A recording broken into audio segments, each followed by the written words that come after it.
आपल्या सिंधुदुर्ग जिल्ह्याच्या संदर्भात आणि सिंधुदुर्गाच्या विकासासंदर्भात ज्या काही महत्त्वाचे निर्णय झालेले आहेत केंद्र सरकार आणि राज्य सरकारच्या पातळीवर, ते अजून विस्तृत पद्धतीने सिंधुदुर्गच्या जनतेपर्यंत पोहोचावेत। आपलं हे महायुतीचं सरकार, आमचं केंद्रातलं आदरणीय नरेंद्र मोदी साहेबांच्या नेतृत्वात असलेलं एनडीए सरकार हे किती प्रभावी पद्धतीने काम करत आहे आणि खऱ्या अर्थाने ह्या जिल्ह्याच्या विकासामध्ये हे सरकार आल्यापासून किती महत्त्वाचे बदल होत आहेत, घेतलेल्या निर्णयाचं प्रतिबिंब हे लोकांच्या भविष्यावर कसं पडेल या सगळ्या गोष्टीवर प्रकाश टाकण्यासाठी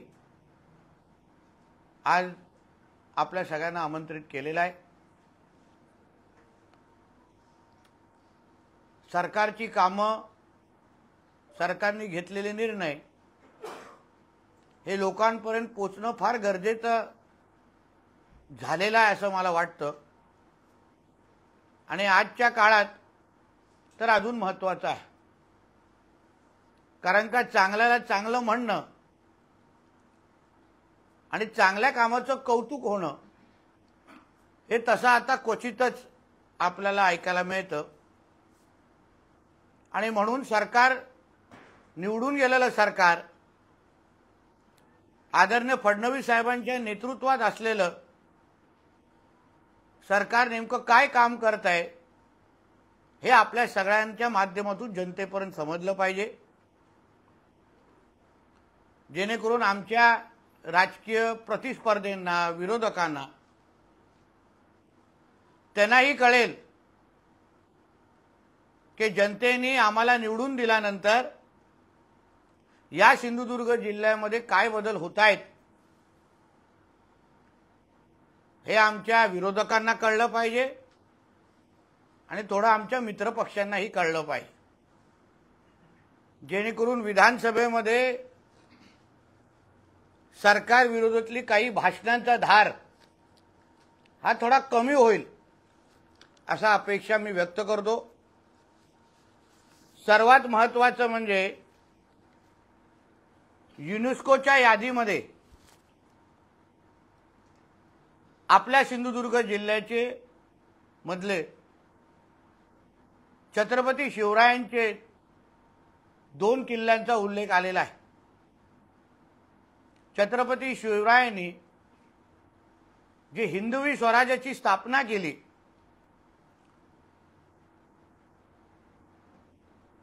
त्या स्वराज्य स्थापनेमध्ये सिंधुदुर्ग किल्ला आणि विजयदुर्ग किल्ला याच्या दोन्हीचं फार महत्त्व आहे। या दोन्ही किल्ल्याचा उल्लेख आता युनेस्कोच्या यादीमध्ये आलेला आहे। हे प्रत्येक शिवप्रेमीसाठी आणि माझ्या प्रत्येक सिंधुदुर्ग वासियासाठी हा एक अभिमानाचा क्षण आहे। कालपासून प्रत्येक जण जल्लोष करतोय आणि ह्यासाठी मी देशाचे पंतप्रधान आदरणीय मोदी साहेबांचं मनापासून आभार मानेन की खरा शिवभक्त कसा असतो, शिवरायांच्या विचारांवर चालणारा मावळा, ह्याचं उत्तम उदाहरण म्हणजे आमचे आदरणीय मोदी साहेब आहेत। कारण का ह्या युनेस्कोच्या यादीमध्ये आपल्या महाराजांच्या किल्ल्याला मान मिळणं हेच आमच्या मोदीजींची आंतरराष्ट्रीय पातळीवर असलेली ताकदीचं खरं उदाहरण आहे। त्याचबरोबर राज्याचे मुख्यमंत्री आमचे आदरणीय देवेंद्र फडणवीसजी आणि या खात्याचे, सांस्कृतिक खात्याचे मंत्री आमचे आदरणीय आशिष शेलार साहेब ह्यांनी ज्या पद्धतीने हा पाठपुरावा केला आणि आपल्या राज्यामधले शिवरायांचे किल्ले आज युनेस्कोमध्ये आणण्यासाठी जी जी ताकद लावली, जे जे कागदपत्र पुरवले, त्याचमुळे यादीमध्ये त्यांचं नाव आलेलं आहे। विजयदुर्ग आणि सिंधुदुर्गसाठी सन्मान्य खासदार राणे साहेबांनी केंद्र सरकारकडे असंख्य पत्रव्यवहार केले, काही महत्त्वाच्या विषयावर प्रकाश टाकला आणि त्यामुळे पण या पूर्ण कामाला हातभार लागला आहे। म्हणून त्यांचेही मी सिंधुदुर्ग जिल्ह्याचा पालकमंत्री म्हणून मी मनापासून आभार मानतो। युनेस्कोच्या यादीमध्ये आल्यानंतर निश्चित पद्धतीने महाराजांनी जो ज्वलंत इतिहास घडवला, त्या ज्वलंत इतिहासाचं जतन करणं, पुढच्या पिढीपर्यंत पोहोचवणं आणि ह्या किल्ल्यांच्या एकंदरीत विकासासाठी, संवर्धनासाठी मोठ्या प्रमाणामध्ये आर्थिक ताकद आता अजून आमचे केंद्र सरकार आणि आमचं राज्य सरकार देईल, हा विश्वास या निमित्ताने मला व्यक्त करायचा आहे। पर्यटनामध्ये निश्चित पद्धतीने ह्याच्यामुळे मोठ्या प्रमाणात वाढ होईल। आता ही जगभरातले पर्यटक आमच्या ह्या दोन्ही किल्ल्याकडे येतातच, पण आता युनेस्कोमध्ये आल्यानंतर आंतरराष्ट्रीय पातळीवर पण आमच्या शिवरायांचे हे दोन्ही किल्ले जे आदर्श आहेत त्यांना पाहण्यासाठी पर्यटक मोठ्या प्रमाणामध्ये गर्दी करतीलच, असा विश्वास मी या निमित्ताने व्यक्त करतो। दुसरा एक महत्त्वाचा निर्णय जो मला असं वाटतं असंख्य पत्रकार मित्रांच्या नजरचुकीने कदाचित समजला नाही किंवा त्याचा निर्णयाचं महत्त्व आपल्या दृष्टिकोनातून काय आहे हे समजलं नाही। असंख्य आपल्या सिंधुदुर्गातले कोकणातले प्रकल्प हे पर्यावरणामुळे की पर्यावरणाच्या परवानगीमुळे वर्षानुवर्ष अडकून राहायचे, मोठ्या प्रमाणामध्ये निधी उपलब्ध व्हायची, पण राज्य पातळीवर MCZMA नावाची कमिटी स्थापन झाल्या नसल्यामुळे यात ते प्रकल्प रखडले जायचे, यात त्यांची निधी परत जायची। वारंवार जनतेकडून मागणी व्हायची की प्रकल्प पूर्ण करा, पण निवळ ही समिती गठीत नसल्यामुळे या प्रकल्पांना चालना मिळायची नाही। बरोबर 1 महिन्या अगोदर मी आदरणीय मुख्यमंत्री देवेंद्र फडणवीस साहेबांना एक पत्र लिहिलं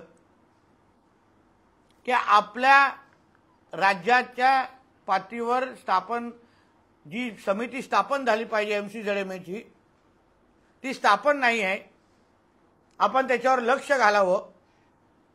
आणि मग लगेच त्या प्रक्रियेला चालना मिळाली। त्या पुढच्या आठवड्यामध्ये मी स्वतः जाऊन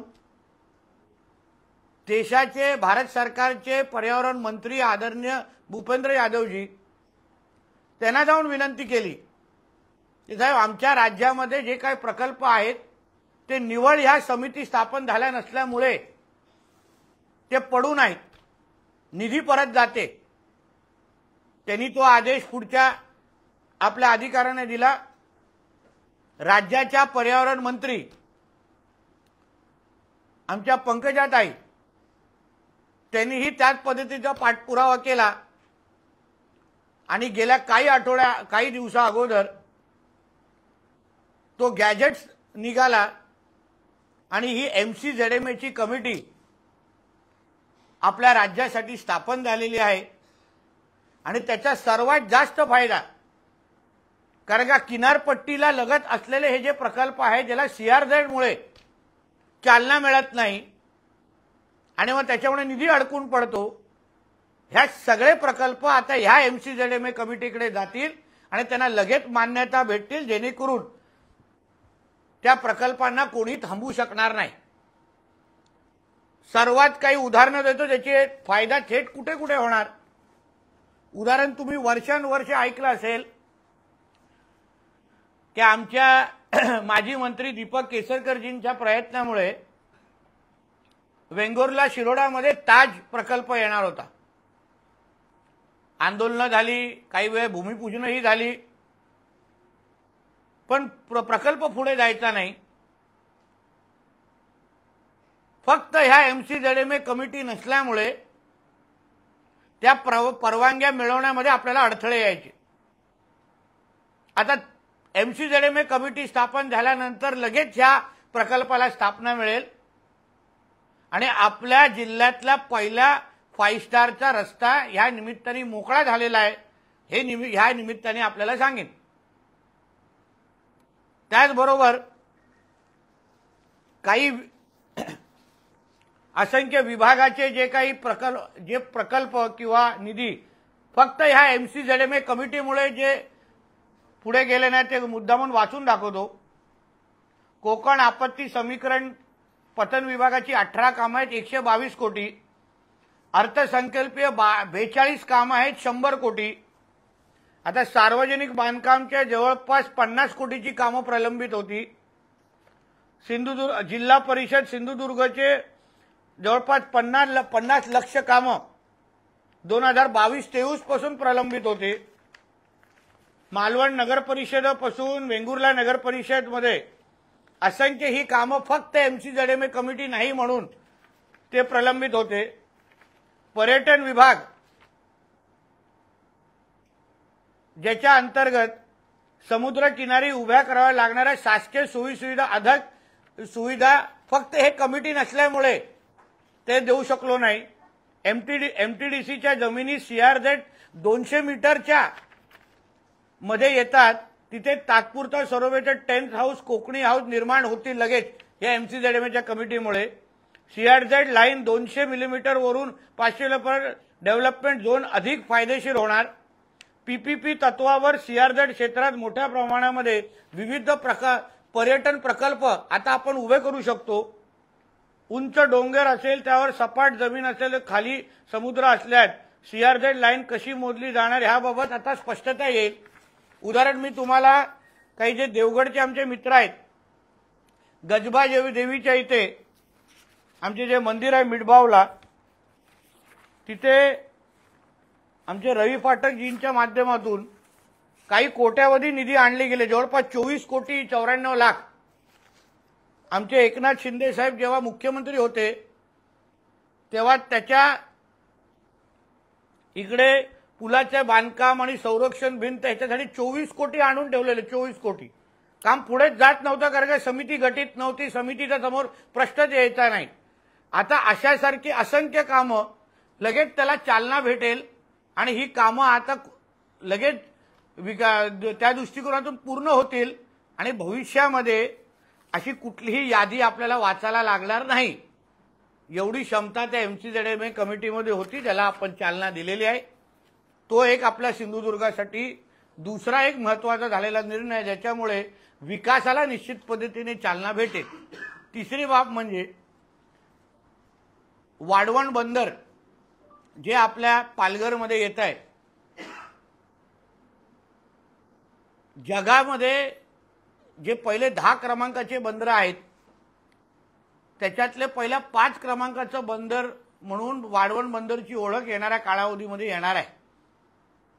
म्हणजे एवढी मोठी खोली असलेला कुठलाही भाग, कुठलाही बंदर आज तरी आपल्या देशभरामध्ये नाहीये।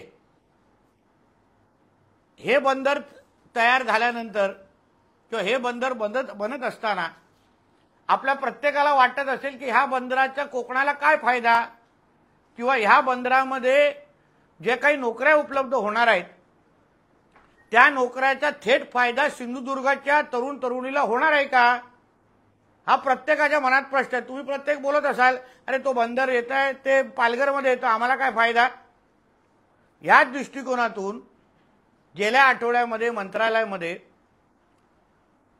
आपल्याला आठवत असेल मी एप्रिलच्या पहिल्या आठवड्यामध्ये नेदरलँड ह्या देशामध्ये गेलो होतो आणि तिथे अटल सोल्युशन या कंपनीबरोबर आमची चर्चा झाली आणि त्यात अटल सोल्युशननी महाराष्ट्र सरकारच्या कौशल्य विकास मंत्रालय आणि आमचं बंदर मंत्रालयाबरोबर गेल्या आठवड्यात सामंजस्य करार केला आणि वाढवण बंदरामध्ये उपलब्ध असणाऱ्या तयार होणाऱ्या जेवढ्या नोकऱ्या आहेत, पहिल्या टप्प्यामध्ये किमान 5 ते 7 हजार नोकऱ्या तयार होणार, तर त्या जेवढ्या नोकऱ्या आहेत त्या सगळ्या नोकऱ्यांचा जो मार्गदर्शन आहे किंवा ट्रेनिंग आहे ते आपल्या ITIच्या माध्यमातून मुलांना देण्यात येणार आहे. आणि त्या 5 जिल्हे जे शॉर्टलिस्ट झालेले आहेत, मुंबई आहे, पुणे आहे, बारामती आहे, नाशिक आहे आणि तुमचा सिंधुदुर्ग जिल्हा आहे. म्हणजे जे काही नोकऱ्या वाढवण बंदरमध्ये तयार होतील त्या नोकऱ्या नेमका कशा असतील, त्याच्यासाठी ट्रेनिंग कशी लागेल, काय कौशल्य तुम्हाला त्याच्यासाठी लागेल, त्या सगळ्याची माहिती देण्यासाठी आपल्या ITIचे जे केंद्र आपल्या सिंधुदुर्ग जिल्ह्यात आहेत, ज्याचा आज जास्त उपयोग होत असताना आपल्याला कोणालाच दिसत नाहीत, त्या ITIच्या माध्यमातून या आपल्या सिंधुदुर्गातल्या मुलं मुलींना मार्गदर्शन आणि ट्रेनिंग देण्याचं काम महाराष्ट्र सरकार घेणार आहे. त्याच्यासाठी 120 कोटी फक्त ह्या पूर्ण ट्रेनिंगसाठी अर्थ खात्याने बाजूला ठेवलेले आहेत. याचा अर्थ एवढाच होतो की वाढवण बंदरामध्ये आपल्या सिंधुदुर्गातल्या असंख्य तरुण तरुणीला नोकरी मिळण्याची दालनं त्या निमित्ताने उघडतील आणि पहिल्या 5 क्रमांकामध्ये आपला सिंधुदुर्ग जिल्हा असल्यामुळे सर्वात जास्त प्राधान्यक्रम ह्या पहिल्या 5 जिल्ह्याच्या तरुण तरुणीला भेटेल, कारण त्यांची ट्रेनिंग लवकर सुरू होणार आहे. म्हणून ही निर्णयाचा थेट फायदा आपल्या जिल्ह्याच्या विकासावर, आपल्या जिल्ह्याच्या दरडोई उत्पन्नावर आणि आपल्या जिल्ह्याच्या भविष्यावर निश्चित पद्धतीने होईल असा माझा ठाम विश्वास आहे.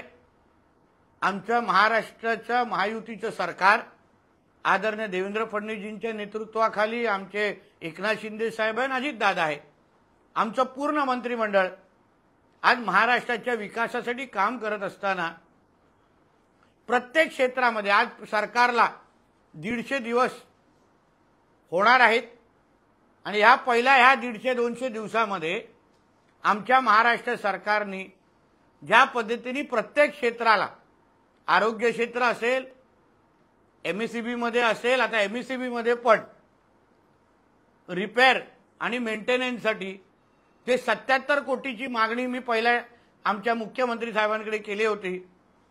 त्याच्यातले पहिले 10 कोटी प्राप्त झालेले आहेत आणि पूर्णचं पूर्ण 77 कोटी येणाऱ्या काही आठवड्यामध्ये उपलब्ध असतील, जेणेकरून आपल्या जिल्ह्यामध्ये असलेली MSEBची यंत्रणा म्हणजे जुने पोल असतील, वायर असतील, सबस्टेशन असतील, जे काय आतापर्यंत ज्या तक्रारी यायच्या त्या सगळ्या तक्रारी भविष्याच्या दृष्टिकोनातून येणार नाहीत. या सुरू आहे. सिंधुदुर्ग जिल्ह्यामध्ये जे काही निर्णय, ह्या सगळ्या निर्णयांमुळे मोठ्या प्रमाणामध्ये बदल किंबहुना विकास चारी बाजूने होत असताना आपल्याला निश्चित पद्धतीने दिसेल. एअरपोर्ट, आपलं विमानतळ, चिपी विमानतळाच्या सुशोभीकरणासाठी मी पहिल्या टप्प्यात 1 कोटी उपलब्ध करून दिलेले आहेत. आमच्या पोलीस यंत्रणेसाठी पूर्ण जिल्ह्यासाठी CCTVची यंत्रणा लागावी या दृष्टिकोनातून प्रशासकीय मान्यता आम्ही देण्याच्या मार्गावर आहोत. सांगण्याचा अर्थ एवढाच आहे की महाराष्ट्र सरकार म्हणून, महायुतीचं सरकार म्हणून या जिल्ह्याच्या सर्वांगीण विकासासाठी सगळ्या पद्धतीचे निर्णय घेतले जात आहेत. हे निर्णय लोकांपर्यंत प्रभावी पद्धतीने आपल्या माध्यमातून पोहोचावेत. लोकांना याची जाणीव झाली पाहिजे की आपलं हे सरकार जे त्यांनी निवडून दिलेलं सरकार आहे, आम्ही त्यांनी निवडून दिलेले लोकप्रतिनिधी आहोत. आज मंत्रालयामध्ये आम्ही आमच्या सिंधुदुर्गच्या आणि महाराष्ट्राच्या जनतेच्या आशीर्वादामुळेच आम्ही तिथे बसतो आणि म्हणून तिथे बसत असताना 24 तास आम्ही आमच्या जनतेसाठी काम करतो आहोत. हेच सांगण्याचा प्रयत्न या निमित्ताने मी केलेला आहे. धन्यवाद. पश्चिम किनारी सागरी महामार्ग आणि त्याच्यानंतर नवीन जो महामार्ग डिक्लेअर केलेला आहे त्या बाबतीत तुमचं काही नियोजन असेल ते जरा स्पष्ट करावं. काय आहे, आजची पत्रकार परिषदेचा प्रयत्न घेण्याचा अर्थ हे होता की आमचं सरकार काम करतंय, एक एक प्रश्न सोडवत जातोय. सीवळचा विषय हा स्थानिकांना विश्वासात घेऊन, स्थानिक आमदारांना विश्वासात घेऊन त्याच्यावर मार्ग काढण्याचा प्रयत्न आमचाही आहे. शेवटी तेव्हा स्थानिक जनतेनेच त्याला विरोध केलेला आणि म्हणून जोपर्यंत जनता इच्छा व्यक्त करत नाही की आम्हाला याच इथे तुम्ही प्रकल्प द्या, तोपर्यंत त्याच्याबद्दल हालचाली करण्याचा काय अर्थ नाही. पण हेही खरं आहे की जिल्ह्यातल्या अन्य भागांची करून पण मोठ्या प्रमाणामध्ये मागणी आहे की अगर मालवणला तो हवा नसेल तर आमच्या तालुक्यामध्ये घेऊन या. पण जोपर्यंत मालवणच्या त्या स्थानिक जनतेला तो प्रकल्प खरंच नको असेल, कारण का आता लोकप्रतिनिधी बदललेले आहेत, खासदारही बदललेले आहेत आणि म्हणून आता जनतेचं मत घेतलं झालं आणि त्याबद्दल विचार केला जाईल. एक दुसरा तुमचा तो विजयदुर्ग आणि बंदर विकासाच्या संदर्भातला विषय आहे. मी स्वतः त्या खात्याचा मंत्री आहे. विजयदुर्गची जे पूर्ण जे प्रकरण आहे आज NCLT मध्ये असलं तरी संबंधित सगळ्या अधिकाऱ्यांचे माझं बोलणं झालेलं आहे. मी तुम्हाला एक विश्वास देतो की विजयदुर्ग आणि रेडी पोर्ट आणि रेडी बंदर हे दोन्ही बंदर एकाला चालू केलं जाईल आणि रेडी बंदरची क्षमता वाढवली जाईल. कारण का आज रेडी बंदर हे फक्त 40% कॅपॅसिटीवर जवळपास सुरू आहे, त्याला 100% करण्याचा आमच्या दृष्टिकोनातून आम्ही काम करतोय. आणि विजयदुर्गमध्ये काही 2-3 लोकांशी माझं बोलणं सुरू आहे, काही 60 ते 70% माझं बोलणं झालेलं आहे. जेव्हा 100% होईल तेव्हा विजयदुर्गमध्ये ह्याच 5 वर्षामध्ये मी तुम्हाला विश्वास देतो, विजयदुर्गमध्ये तुम्हाला बंदर तिथे तुम्हाला उभं राहिलेलं दिसेल.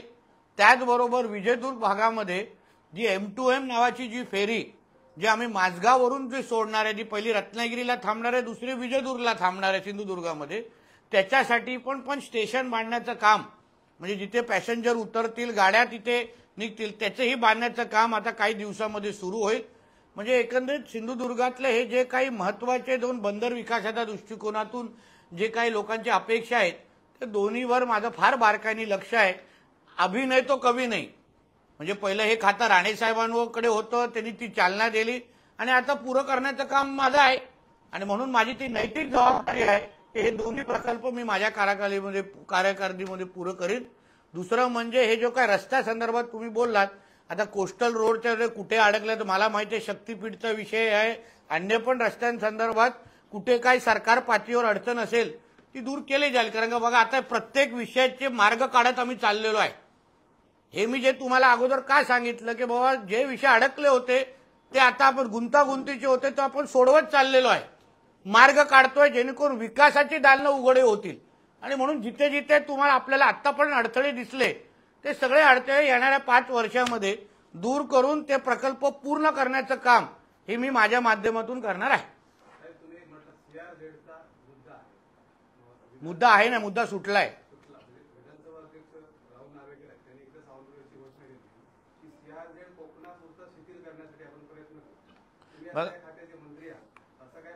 नाही एक लक्षात घ्या, मी त्या CRZ हे पहिलं तर पर्यावरण खात्याच्या अंतर्गत येतं मित्रा, माझ्या बंदर खात्याकडे नाही येत. एक दुसरा विषय असा आहे CRZ रद्द करायची की नाही हा सगळा अधिकार केंद्र सरकारचा आहे.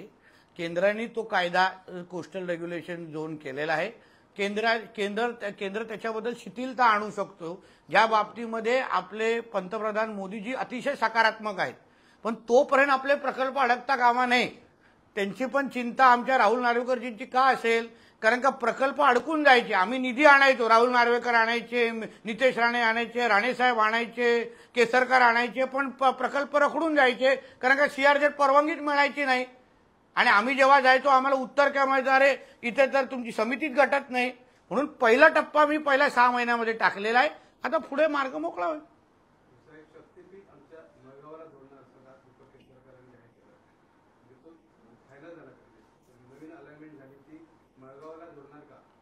मी आणि अगर केसरकर साहेब मी पालकमंत्री आहे, केसरकर साहेब तिकडचे स्थानिक आमदार आहेत. आम्ही दोघंही अगर म्हणत असू तर त्याला खरं समजून तुम्ही बातमी छापू शकता, कारण आम्ही दोघेही जबाबदार आहोत. आम्हाला इथे येऊन खोटं बोलणं हे आम्हाला शक्य नाही. आम्हाला जे MSRDCतून माध्यमातून जी काय माहिती मिळालेली आहे, जे काय आमची चर्चा झालेली आहे, आणि म्हणून पालकमंत्री आणि स्थानिक आमदार म्हणून जी काय भूमिका आम्ही तिथे घेतली आहे त्याला आमचे फडणवीस साहेब आणि आमचे दोन्ही उपमुख्यमंत्र्यांनी स्वागतच करतील. म्हणून खरी समजून तुम्ही ब्रेकिंग न्यूज चालवा. महावितरणकडून भूमिगत वीज महिना केला जात आहे. 55% काम पूर्ण झालं जिल्ह्याचं. डिसेंबरपर्यंत 100% काम पूर्ण होईल असं म्हटलं जातं. हो, तर त्या दिवशी मी जेव्हा आढावा बैठक घेतली DPDCमध्ये तेव्हा त्यांनी आम्हाला तेच सांगितलं की डिसेंबरपर्यंत आम्ही पूर्ण हे काम 100% करू, जेणेकरून आपल्याला हे जे काही विजेमुळे होणारा त्रास. बघा, परत एकदा तुम्हाला सांगतो, हे खातं आमच्या आदरणीय फडणवीस साहेबांकडे आहे. फडणवीस साहेब राज्याचे मुख्यमंत्री पण आहेत, आणि म्हणून जेव्हा जेव्हा त्यांना एका राज्याचा मुख्यमंत्री असताना ते अन्य सगळ्या खात्यांना न्याय देत असताना त्यांच्याकडे असलेल्या खात्यांना न्याय देणार नाही का? आणि त्यांच्या आमच्या सिंधुदुर्गावर विशेष प्रेम आहेत ना. कारण जेव्हा मी लगेच त्यांना त्यावेळी विजेच्या प्रश्नासंदर्भात साधा एक फक्त SMS केला की साहेब असं असं अडचण आहे, याबद्दल मेंटेनन्स रिपेअर बद्दल तुम्ही विचार करावा. त्यांनी काही विचार न करता सगळ्या अधिकाऱ्यांच्या मला 2 तासात माझं बोलणं झालं. मला प्रस्ताव मागायला सांगितलं, आणि आता 77 कोटीचा प्रस्ताव तो मान्यताकडे आलेला आहे, आणि कामं पण सुरू होतील. बघा, हा पण परत तोच विषय. ही कामं 30-40 वर्षापासून प्रलंबित आहेत. त्याच्यामुळे कधी आपली वीज जाते, कधी सबस्टेशन जळतो, कधी वायर हे होतं, कधी पोल पडतात. आता ह्या सरकारच्या काळात ती कामं आपण मेंटेनन्सची कामं पहिल्यांदा करायला घेतलेली आहेत. म्हणजे आपण प्रत्येकाचा तोडगा काढत तोडगा निघत नाही असा विषय नाही. आणि म्हणूनच मला विश्वास आहे, जसे अन्य प्रश्न सुटले जातील कायमस्वरूपी, तसे विजेच्या प्रश्नासंदर्भात पण माझ्या सिंधुदुर्ग जनतेला आंदोलनाची भाषा करायला लागणार नाही, एवढा मला विश्वास.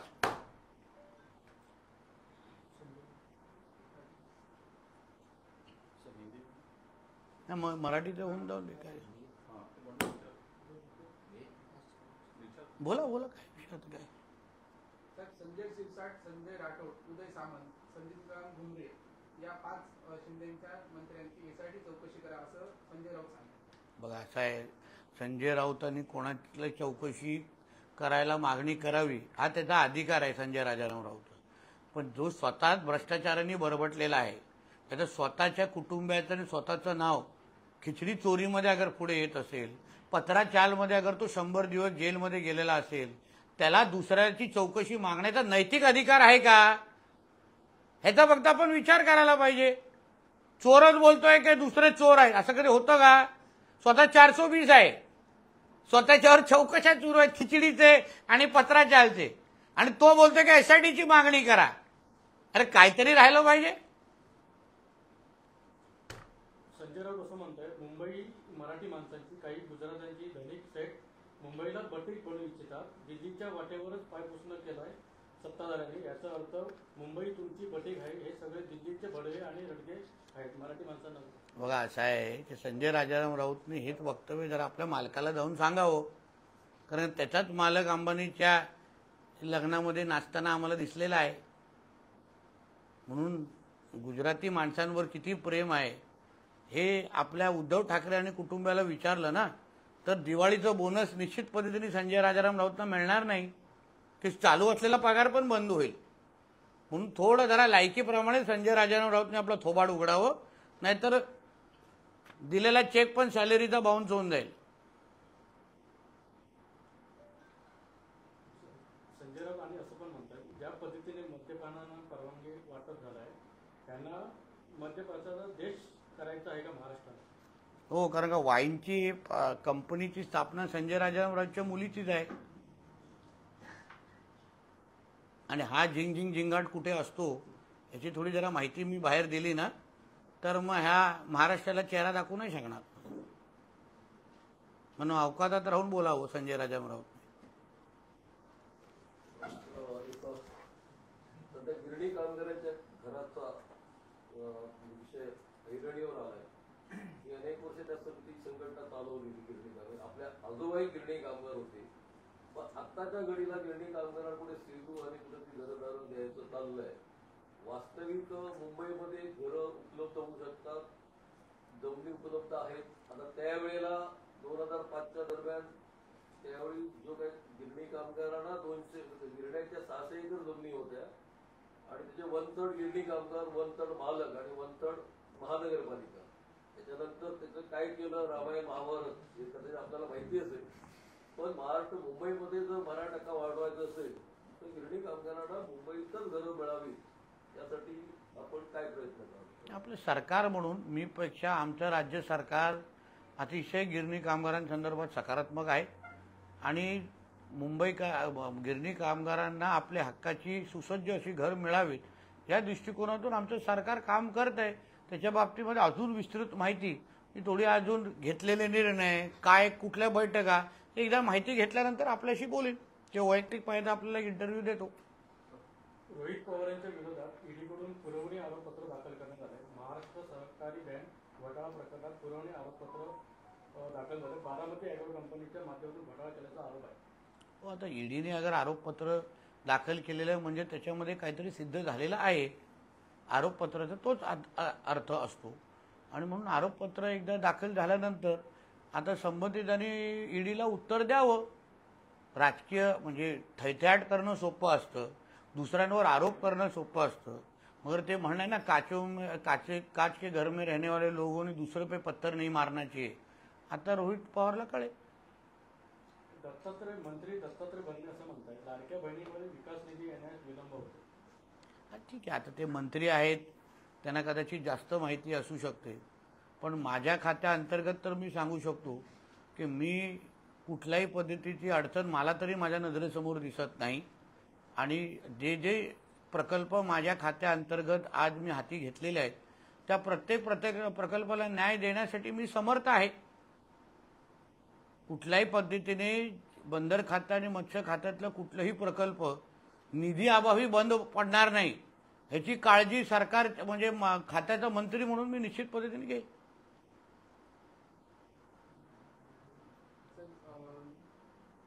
आपल्या विधानसभेत आपले विरोधी उमेदवार सतीश सावंत आणि आपण आज कार्यक्रमानिमित्त व्यासपीठावर एकत्र आला. ते शिक्षणा क्षेत्रातला तो कार्यक्रम होता. शिक्षणामध्ये राजकारण आणू नये असे संस्कार राणे साहेबांनी आमच्यासारख्या कार्यकर्त्यांवर टाकलेले आहेत आणि म्हणून कितीही मोठा राजकीय विरोधक असेल पण माझ्या जिल्ह्याच्या विद्यार्थ्यांचा विकास आणि भविष्य अगर माझ्या नजरेसमोर असेल तर मी कोणाच्याही कांद्याला कांदा लावून बसण्याची माझी तयारी आहे. मग मी माझा राजकीय अहंकार कधीच मध्ये आणणार नाही. मग विरोधक असो पण शेवटी जिल्ह्याच्या विकासामध्ये अगर आम्ही एकत्र येऊन अगर काम करू शकलो विद्यार्थ्यांसाठी, शेतकऱ्यांसाठी, जिल्ह्याच्या विकासासाठी तर मी प्रत्येकाला आपला राजकीय प्रतिस्पर्धी समजतो, शत्रू नाही आहे माझा कोणीतरी. ठाकरे गटाचे अनेक जिल्ह्यातले नेते भाजपमध्ये येण्यास उत्सुक आहेत. सतीश सावंतांनी जर तसा प्रयत्न केला तर आपण त्यांचं स्वागत करणार. मला प्रस्ताव तरी येऊन दे, प्रस्ताव येऊन दे. प्रस्ताव आल्यानंतर टोलचे ते गेट उघडायचं का नाही हे सगळ्यांची चर्चा करून आपण निर्णय घेऊ. पण भारतीय जनता पक्षामध्ये येण्यासाठी असंख्य लोक उत्सुक आहेत कारण का शेवटी भारतीय जनता पक्ष ज्या पद्धतीने आज देश आणि राज्यासाठी आमचे नेते काम करत आहेत त्याच्यामुळे प्रत्येकाला भविष्य ह्याच पक्षामध्ये दिसत आहे. आज राणेसाहेब खासदार ही भारतीय जनता कामं पूर्ण करायची होती ते प्रलंबितच होती आणि मग त्याच्यामध्ये ती काही टाईल तुटण्याची एक घटना तिथे झाली. मग मी स्वतः त्यांच्याशी बोललो की तुम्ही आणि त्याच्यामध्ये PWDचा काहीच संबंध नव्हता आमच्या राज्य सरकारचा. अनिल सुताराजींनी आजूबाजूच्या जो काही भागाची जबाबदारी म्हणजे पुतळ्या सकट जो काही आजूबाजूची जी जागा आहे सुशोभीकरणाचा म्हणत नाही आजूबाजू त्याची सगळ्याचं सगळं मेंटेनन्स असो किंवा त्याला बांधण्याचं काम हे अनिल सुतारांच्या अंडरगत होतं. त्यांनी ते काम हातात घेतलेलं आहे. माझं तुम्हाला एवढंच म्हणणं जे करू एकदाच करू, परत परत तुम्हाला अशा कुठल्या बातम्या मिळता कामा नये एवढी काळजी आम्ही घेणार आहे. कारण का ते आपल्या वैयक्तिक बघा तुम्ही पण तुमची जबाबदारी पूर्ण करताय पण आपल्या जिल्ह्याच्या प्रतिमेसाठी ती चांगली गोष्ट नाहीये. म्हणून मी प्रशासनाला विनंती केली, मी मंत्र्यांना विनंती केली, स्वतः कॅबिनेटमध्ये हा विषय घेतला की जे करायचं आपण साहेब एकदाच करू. जे काय तुम्हाला डागडुजीकरण करायची आहे, जे काय मजबूतीकरण करायचं आहे आपण एकदाच करू. कारण हा वर्षानुवर्ष पिढ्यानपिढी तो पुतळा तिथे उभा राहणार आहे. हा काय फक्त 5 वर्षाचं ते संकल्पना नाहीये. म्हणून जे करायचं ते एकदाच करायचं आणि मग कायमस्वरूपी जनतेसाठी खुलं करावं. त्या दृष्टिकोनातून आपण ते काम करतोय. बघा, प्रामुख्याने काय व्हायचं, इथे छोटीशी एक वीट पण लावायची असेल तर आपल्याला खूप परवानग्या लागायच्या. आमच्या सिंधुदुर्ग किल्ल्यामध्ये असलेलं जे शिव मंदिर असो, त्याचं एकंदरीत डागडुजी असो, आमच्या विजयदुर्गमध्ये असलेले काही भाग जो कोसळला होता, या सगळ्या बाबतीला प्राधान्य क्रमांकाने घेऊन ह्याच्यावर काम करण्याचं मानस आता आमच्या सिंधुदुर्ग प्रशासनाचा आहे. त्याच्यामुळे युनेस्कोचा हा आलेला निर्णय हा आमच्यासाठी मोठ्या प्रमाणामध्ये चालना देणार आहे. त्याचबरोबर ह्याच्यावर काही अवैध अगर बांधकाम कोणी केलं असेल, आमच्याच किल्ल्यावर नाही पण राज्याच्या कुठल्याही किल्ल्यावर, आता त्यालाही काढून टाकण्याचं एकंदरीत मुभा आमच्या राज्य सरकारला पण ह्या निमित्ताने भेटेल. एकंदरीत दुर्ग या दोन्ही किल्ल्यांच्या विकासासाठी मोठ्या प्रमाणामध्ये आता चालना आणि ताकद राज्य सरकार आणि जिल्हा प्रशासनाला उपलब्ध झालेली आहे. बिडवलकर प्रकरणानंतर प्रिया चव्हाण आत्महत्या प्रकरणाची विरोधक राजकीय भांडवल करण्याचा प्रयत्न करतात, काय सांगतात? लक्षात घ्या, आज मी सिंधुदुर्गचा पालकमंत्री आहे. माझ्या जिल्ह्यामध्ये जेव्हा अशा कुठल्याही घटना घडतात तेव्हा जिल्ह्याचा पालक म्हणून मी प्रत्येकाकडे एकच दृष्टिकोन ठेवून बघण्याचं माझी जबाबदारी आहे. मी एकाला जास्त कोणाला कमी ह्या खुर्चीवर बसून कधीच करू शकत नाही. मला नेहमी वाटतं की राजकारणामध्ये काही सिद्धांत पाळले पाहिजे. कोणाच्या वैयक्तिक घरगुती भांडणामध्ये आपण किती डोकं घालावं ह्याची खरंच मर्यादा आहे. राजकीय कार्यकर्ते आपल्या सगळ्या जणांना आहे, पण ते स्वतःच्या वैयक्तिक आयुष्यामध्ये ते काय करतात हे आपण जास्त त्याच्यावर डोकवू शकत नाहीत. पण जिल्हा प्रशासन म्हणून, जिल्हा पोलीस म्हणून आम्ही स्पष्ट आदेश दिलेले आहेत की जे आत्महत्याची प्रकरणं आमच्या जिल्ह्यामध्ये होतील त्यांना पारदर्शक पद्धतीने कोणाचाही दबाव न जुमानता त्याला त्या पद्धतीने संबंधितांना न्याय मिळाला पाहिजे, संबंधितांना शिक्षा मिळाली पाहिजे. सिंधुदुर्गाचा पालकमंत्री म्हणून मला माझ्या जिल्ह्यामध्ये अशी प्रकरणं होत नाहीत. माझी जनता सुख समृद्धीने राहावी, माझी जनता शांत पद्धतीने राहावी हाच माझा प्रयत्न असणार. आणि म्हणून जिल्ह्याचा पालकमंत्री म्हणून, मी कुठल्या एका पक्षाचा पालकमंत्री नाही आहे, जिल्ह्याचा पालकमंत्री आहे. आणि म्हणून मी पोलीस प्रशासनाला प्रशासनाला नेहमी सांगतो, कुठल्याही अशा पद्धतीची प्रकरणं झाली तर कुठलेही राजकीय दबाव याच्यावर सहन करायचं नाही आणि प्रत्येकाला न्याय द्यायचा. आता इन्सुलीमध्ये पण काल परवा एक अशी घटना घडली आत्महत्येची, असंख्य अजून घटना घडलेल्या आहेत. तर मग एकाच घटनेकडे बघता माझं तर म्हणणं आहे जिल्ह्याच्या पोलिसांनी सगळ्या बाबतीमध्ये सखोल चौकशी करायला पाहिजे आणि प्रत्येकाला न्याय दिला पाहिजे. सरकार जेव्हा काम करतं, जिल्हा पोलीस जेव्हा काम करतं तेव्हा एक जनतेचा विश्वास वाढला पाहिजे की आमच्या घरामध्ये अशी घटना घडली पण जिल्हा पोलिसांनी आम्हाला न्याय दिला. ती भावना कशी तयार होईल त्यावर माझं अजून लक्ष आहे आणि त्या दृष्टिकोनातून आमचे सरकारचे पोलीस काम करत आहेत. याच्यातूनच एक प्रश्न आहे, माजी आमदार वैभव नाईक यांनी तुमच्या सोबत असलेले फोटो माध्यमांसमोर आणले आणि त्या संदर्भात त्यांनी अशा पद्धतीने दंड देण्याचा प्रयत्न केला, तुम्ही काय सांगा? असं आहे, शेवटी वैभव नाईक हे माझ्यावर हिशोब चुकता करायला प्रयत्न करतायत की विनायक राऊतांबरोबर करतात, हा त्यांना पहिला प्रश्न विचार. कारण का हा सुप्त संघर्ष आहे आमच्या जिल्ह्याच्या उभाटामध्ये. कारण का कणकोली पलीकडे बघायचं नाही असं काही मातोश्रीच्या बैठकीमध्ये ठरल्यानंतर पण जेव्हा वैभव नाईक सावंतवाडीमध्ये जाऊन आंदोलन करतात ना, तर कुठेतरी विनायक राऊत किती अपयशी आहेत. विनायक राऊत नावाचं पार्सल आता मुंबईला ठेवा, हा देण्याचा त्यांचा प्रयत्न आहे. आणि म्हणून दोघांच्या भांडण्यामध्ये मला कबाबमध्ये हड्डी बनायचं नाहीये असं आहे. जिल्हा रुग्णालयात किंवा आपल्या कणकवली उपजिल्हा रुग्णालयात डॉक्टरांचा नवीन स्टाफ आलाय किंवा कर्मचारी वर्ग पुरेसा आहे, परंतु अनेक ठिकाणी जिल्हा रुग्णालय किंवा आहे ना साहित्य सामुग्री अपुरी पडते. त्यांची मागणी गेली 30 वर्षाची आहे आणि मागणी केलेली असून त्यांना वेळेत साहित्य मिळत नाही. उदाहरणार्थ आपल्या उपजिल्हा रुग्णालयात ऑर्थोपेडिक सर्जन तिथे येतात, फिजिओथेरपिस्ट आहेत, पण त्यांच्याकडे आवश्यक असणारी मशिनरी कमी आहे. तिथे दिवसाला कमीत कमी 10-15 पेशंट तिथे उपचार घेतात. तसं जिल्हा रुग्णालयातला एक प्रश्न आहे की जिल्हा रुग्णालयात जे गोरगरीब पेशंट असतात रुग्णालयात, त्यांच्यामध्ये ज्यांचे नातेवाईक कोणी नसतात किंवा नवरा बायकोची जी दोघं जण असतात त्याच्यातला एक जर आजारी पडला तर तिथे केअरटेकरची गरज भासते. आणि हा केअरटेकर नसल्यामुळे खाजगी केअरटेकर जर घेतला तर साधारण 24 तासाला 1500 रुपयाच्या अंदाजाने असा दर येतो, तो परवडत नाही सर्वसामान्य. तर जिल्हा रुग्णालयातल्या असल्या मेडिकल कॉलेजच्या असलेल्या स्टाफ मधून अशी काही सुविधा उपलब्ध करून दिली जाईल का आणि ती जाहीर होईल का? बघा, चांगला प्रश्न विचारला. या संबंधित आरोग्य खात्यासंदर्भात असंख्य आमची चर्चा मंत्रालय पातळीवर झालेली आहे. आमच्या जिल्ह्याला मध्ये आरोग्य व्यवस्था अजून सक्षम व्हावी याच्यामध्ये मोठ्या प्रमाणामध्ये बदल आता होत आहेत. तसं तुम्ही बोलला, पहिलं स्टाफ नसायचा, पहिला आपला प्रश्न कसा असायचा की बाबा स्टाफच नाही. आता तो प्रश्न पुढे जाऊन आता आपण साधन समृद्धीवर आलेलो आहे. आणि म्हणून मी आपल्याला विश्वास देतो, येणाऱ्या कालावधीमध्ये जी मागणी प्रत्येक उपरुग्णालय किंवा आमच्या जिल्हा रुग्णालयामध्ये आहे त्यानुसार हसन मुश्रीफजी असो किंवा आमच्या आबिटकरजी असो, दोघांशीही मी संपर्कात आहे. येणाऱ्या कालावधीमध्ये एमएससीबी असो, आरोग्य खाते असो, एसटी असो, सगळ्याच डिपार्टमेंटमध्ये जिथे जिथे कमतरता आहे, जिथे जिथे आज त्याच्यामुळे जनतेला त्रास होतोय, ते सगळे प्रश्न आम्ही सोडवण्याच्या मार्गावर आहोत. आपल्याकडून फक्त संयमाची अपेक्षा मी ठेवतोय. बघा, पहिले 6-7 महिन्यामध्ये आपण बदल करत करत करत चाललेलो आहे, ते तुम्हाला आजूबाजूला अनुभवायला भेटतायत.